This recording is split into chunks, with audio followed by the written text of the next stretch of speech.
This is Dave McIlvaine, and this is the 22 Montana where the compartment door hinge has opened up so the door won't shut properly. And as you can see, this is the door.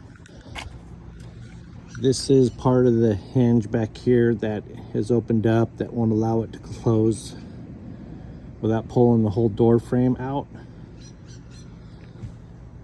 And here's inside the compartment, and there are no identification numbers, no serial numbers that I can find in here that show where the serial number would be. I've looked on both doors, and both doors don't have anything. The only thing close to a tag is this